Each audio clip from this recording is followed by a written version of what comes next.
Okay, let's go through these pictures in a week. Okay, what's the issue with this image here?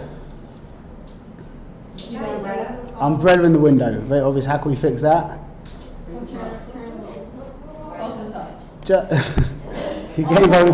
If you just move to the side, just see that, the difference there? Just by moving to the side, the umbrella drops out. These images here, look at this. What do we prefer, A or B? A, B. A, B. Objectively better. The subject here crosses over the subject at the back. That just keeps things tighter together a little bit. There's no need to have so much space here. And then I think this was a kind of a mistake, whereas we were shooting at f9 over here, which means in the background, mum and dad are kind of blurry and the colour's pin sharp. And over here, we have, this is f10, well I'll show you what I think is a mistake. Now we have mum and dad pin sharp, and we have the colour just not really blurry enough. What could we have done? How could I have fixed this? Ladies, tell me what, would I have touched my shutter speed? No. I would touch two things, my aperture and my ISO. So what could me, for example, what could I have done? Quickly tell me the cheshbon. Made it a bit wider. So go on, let's say change by a stop. So what would I do? Actually, that's hard for you. Let's change, remember what's the cheat? To change by 2 stops in aperture. Half the number or double the number. So from f10 to f5 is what? 2 stops. Adding 2 stops of light, which means at that point my image would be light, 2 stops overexposed, which means then I would have to compensate with my ISO. So I would change my ISO from 400 to 100. Thank you very much. One second here. That's it. Closed his eye. So I know anything about her. Okay. I like to make shidduchim. Okay. What about this image? Could it be improved? What's annoying here? The boy could be a little closer into where the bride is. This boy. Okay, I hear that. There's not too much you can do there. The one thing that was annoying me is the fact that we've created this vertical line underneath dad and the little girl. So now move her a little bit. The boy as well it's not such a big deal here, but it could be to have moved him a teeny little bit in, would have broken that vertical line, would have been better, but that is definitely an improvement. Moving her to the side there just allows the eye to move around clearly. This is just thinking interestingly when you've got mirrors and stuff around. This is, there you go. This is an image that I thought I'd show you just because it's an image. This is called selective color, where you black and white everything else out and you keep something in color. And usually it comes, what? In Photoshop, to do it like this in Photoshop. It usually ends up looking kind of tacky and like annoying. The keys to selective color are, number one, the colorful thing needs to be kind of dominant in the image. If it's a guy wearing a pink tie, which I've seen some people do sometimes, and it's just like a thin line in the middle of a big image, it looks a bit silly. This actually worked very well. Another reason why it worked very well is that all of this texture in black and white still holds the eye. It's still interesting. You didn't lose so much because the textures are so, the contrast and the lines and the shapes are so involved. It still holds its own in a sense, but it just allows this takes complete dominance. Okay, what do we think about this image? What? What did someone just say? Short? Short lit, excellent, thank you. But okay, good. What else do we say about this image? It's short lit. Remember we discussed about long and short light? Just very, very quickly. It's more for the advanced class. When somebody turns their face, whichever way you end up with a long side of the face and a short side of the face. If the light is on the short side of the face, that is how we technically refer to it as short lit. And when the light is coming from this direction, which means this would be in shadow and this would be light, that would be called long lighting. Anyway, what do people think about this image? It's going off the page. Is it like classical? Is it classical as we've heard? Why is it on the other side? It's like off the page. Generally, we learn that we want to have space from the direction. What's the direction of this image? Going towards the right side of the canvas, yeah? So we've learned that we're meant to have room going into the image. The direction of the image, the tension should be pushing us into the image.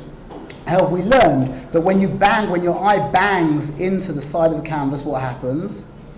It adds extra tension. So number one, we've got a very strong tension. Number two, we have very strong lines created by a strong contrast in background and foreground. It's lit very dramatically. It's not. Are pointing the other way.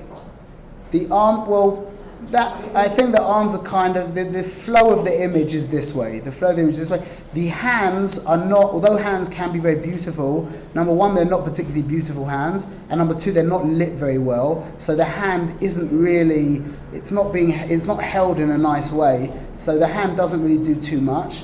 It's not an award-winning picture by any means. I also cropped her head off here, just to add a little bit more tension to the image. So I was trying to create a very tense image, turned it black and white, put up the contrast. It's okay, nothing special. Okay, this, however, is a very special image in my opinion, and is using the same idea. This girl is usually like a very pretty kind of, happy girl, and we got her to pose in a more serious way. It was lit with regular natural light. But because I got her to gaze in a very kind of, what's the word? How would you call that gaze? Help me out with the word. Serious. Yeah, I was thinking of a different word. Kind of, however you see the gaze, whatever the word is, that added the extra tension by putting her to this side, and all of this green texture in the background, which has become very muted because of what? Why is this so? Because of a very wide aperture. Look at the aperture here, 1.8. Yeah, so we've taken away a lot of energy from this. If this was a higher aperture, this would be really vying for our attention, which wouldn't allow us to have such a strong tension created by this. This is just a good example of something that Photoshop is useful for. To get rid of these two lines would make a big difference, which I actually did in the original picture. This is interesting. It's difficult to see on the projector, but this image here, they're both shot at 2.8, both shot at f2.8, whereas this image, everyone is sharp, and in this image, the mother is not sharp. What happened?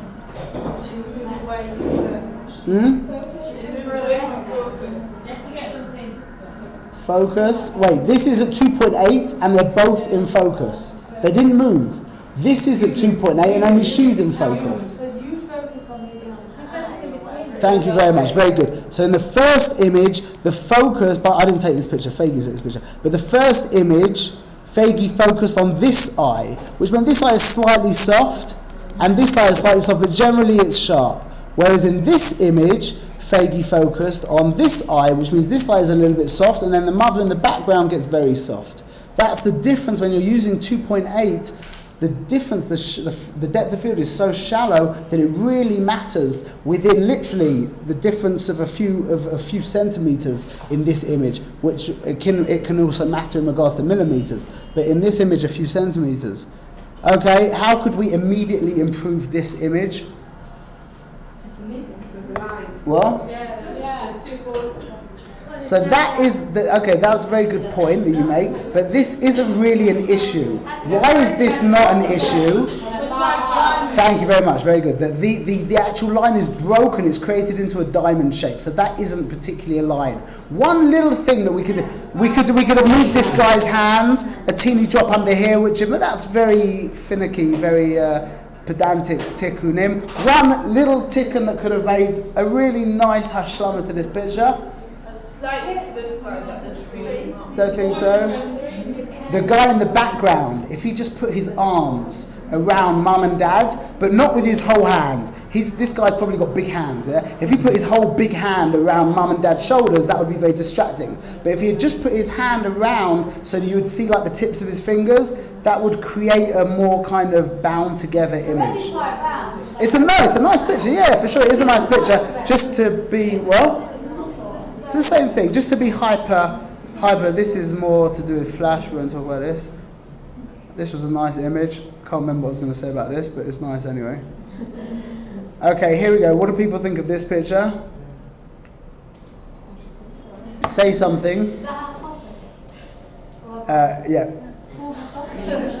it's not really, it's like, It's what? whatever. Not what we used to hear, sorry. No, it's like, no, not because I'm not used to it, it's just like very sibling, it's like siblings what goes on their legs. It's like, okay, say that. They like nice. I hear that, so I appreciate that comment. It's much more better. So what do we say about composition-wise? What's happening? Where's our point of entry? Boy or the girl, whoever, depends, emotional connection. Okay, now what happens to our eye? So this exactly here. This is a little too close for comfort. It would be nice if there's a little bit extra room here. But the composition is completely contained. I shot at 3.2. What do you mean? It's too close. This hand here is a little bit close to the bottom of the canvas. It would be nice if there's a little bit more room. It adds that like your eye grazes the edge of the canvas. It would be it just feel a drop nice if there's a little more room. How comes I could get away with an aperture of 3.2 here? The background isn't really that distracting. So I don't need to deal with crazy, for example, when you're shooting with a black backdrop or just any kind of backdrop which doesn't have any textures to it, depth of field becomes very kind of irrelevant unless you want to get like the eyes in focus and the ears out of focus. Otherwise depth of field becomes irrelevant because there's nothing to blur out in the background. So in this image here, to have used a very wide aperture, say 1.8 or 2, number one, their faces are kind of in the same on the same plane, the same distance from me. No, not at all. I mean, they're basically both sharp. I mean, at 3.2, they should be sharp. However, if I was at a shallower depth of field, a wider aperture, that would start causing me issues here, and I wouldn't have much to gain because I don't really care about blowing the background out so much. So why give myself less chances of getting a perfect shot when it doesn't matter? What do people think about this image? Very cool. I got mixed responses to this image. His head is cut off. How do you know that? I'm just joking. His head's cut off, yeah? So, his head's cut off. The point was, I shot this image, his head wasn't cut off, yeah? I edited this in post, and it was just unique that the Hassan was looking in one way and the colour in a different way. The colour was looking straight at me, so I thought, you know what, I'll turn this into like a portrait of the colour. So I cut his head off on purpose. I don't know if it works, I got mixed responses. Some people thought it was great, most people thought it was just a bit weird. Anyway, this is a good, look at the difference here between these lighting. This is with the flash coming from this side, and this is with the flash coming from this side. This is technically what's known as messy light. Okay, we've got shadows here, we've got shadows falling over here, light spots, shadows, that's called messy light. This is called contained light. This is much more sophisticated, okay? This was just a nice angle, just using some nice lines bouncing around here. What's the annoying part of this image? The whole line. Big line going right down the middle here. In this situation, I don't think I took another picture. It was so bam, bam, bam, very quick that we didn't have a chance to move. It was like, just get the picture, we're talking on a level, the level we're talking of these fixes for images is on such a subtle level that when you're dealing with time constraints and a family of 10 people sitting in front of you with kids and stuff, it's sometimes better to keep in mind what's important. Sorry? But this was the main problem here. This is the main problem. Okay, it's just a nice moment. The reason why we haven't discussed this, but the reason why at a 200th of a second that this could be pin sharp is because we're using flash. We haven't spoken about flash yet. What do people think of this image? The other image. Which one's that? You'd prefer if it was they were going into the space. So again, this is just adding tension. Like we said, the direction of this image is going to the right side, and that's just adding the tension. So so the tension isn't, the tension, the energy, or the direction going to the right has been dampened somewhat by the fact that the Hassan is looking towards us. So it's not such a dynamic image, and the fact that they've got their eyes closed and the colours in the background and leaves it's quite nice. These two images I felt were unsuccessful images. They just didn't work. I feel like one of your blue, one like the I was blue light. sorry? Blue light singing. Yeah, exactly. It just doesn't work. Just doesn't work. This image could work better by making this a bit darker. Okay, so this picture here This movie is just a bit more to the left. is better, but it's still not. It just doesn't. It doesn't work. Trying to create this dynamic tension just kind of feels a bit loose over here because this is so big and they're so small. This is a nice example. Forget that he looks better in this picture, but if you actually look at the background, this is a nice example where a longer depth of field, f4, using an aperture of f4, actually trumps a shallower depth of field. I think this image, although it's blurry, at least we still get the energy of the lines here, whereas in this picture it's kind of just become like a pastel and it doesn't allow for that dynamic energy into our subject. Okay? How could we immediately improve this picture? Perfect. We did this, okay? Good. Okay, now this is an interesting image. This is a girl, I think she's 12 years old. What do people think of this pose? Doesn't it feel a little bit awkward, a little bit kind of posy, stiff and posy? So for a 12-year-old girl, remember, what's the... What? I think she likes herself and she's happy. What's the key? What do we say is the key when somebody starts getting all confused and messed up when they're posing? Reset. Stop, reset. Okay, but it's quite difficult to do that to a 12-year-old girl. So what we did, this image to me, I took the picture and it's nice, and I'm not unhappy with this picture. However, I just felt she could be like still posing-wise, it's not really doing it for me. So what could I do while she's sitting in the same position? What could I ask her to do? Ask her to look somewhere else. I don't think that would change the thing. I could say relax your shoulders, but all I did was just put your hand on the rock here. Put your hand on the... She still looks a little bit kind of English here, if you excuse my whatever. So now she puts both hands out, and now we have a very beautiful picture.